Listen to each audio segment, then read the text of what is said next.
The offender database reported that Alan Blackwell, the transgender paedophile rapist, whom one victim implored must never be released, is scheduled to be released from prison in 2025. A parole board panel has mandated the release of sex offender Alan Blackwell, notwithstanding the disturbing revelations on his abhorrent conduct and perspectives on violence and sexuality. Alan Blackwell, who donned female attire to perpetrate offences, was sentenced to life imprisonment in 2004 following convictions for 3 egregious sexual crimes committed years apart against juvenile victims. Alan Blackwell evaded capture for 2 of the gruesome and horrifying assaults for years until cold case detectives connected him to the crimes using DNA evidence. The retiree convicted of paedophilia has submitted 5 parole applications after the conclusion of his minimum incarceration period in March 2014. However, each application was denied when the Parole Board identified risk factors that increased the likelihood of reoffending.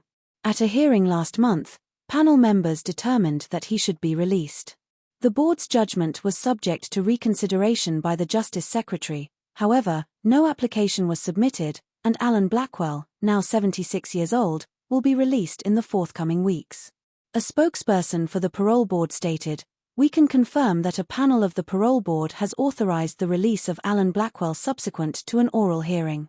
Parole Board determinations assess only the potential risk a prisoner poses to the public upon release and whether that risk can be effectively managed within the community.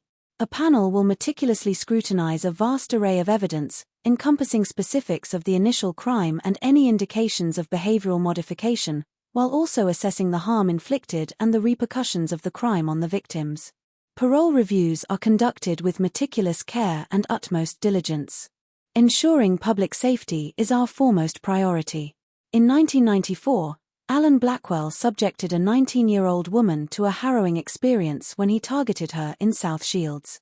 The victim was ambulating home when she abruptly sensed someone seize her from behind. She was pulled down an embankment by the man, who thereafter began tearing her clothing off. Alan Blackwell endeavored to sexually assault the woman before vanishing into the night. She proceeded to a nearby phone booth, where a taxi driver discovered her weeping and transported her to her mother's residence. The woman promptly notified the police, initiating a quest for her assailant. However, Alan Blackwell seemingly evaded consequences for his egregious crime until he was apprehended following a further assault several years later. The sexual predator was sentenced to 14 years in prison for raping a schoolgirl in a concealed hideout he constructed in the underbrush in Washington.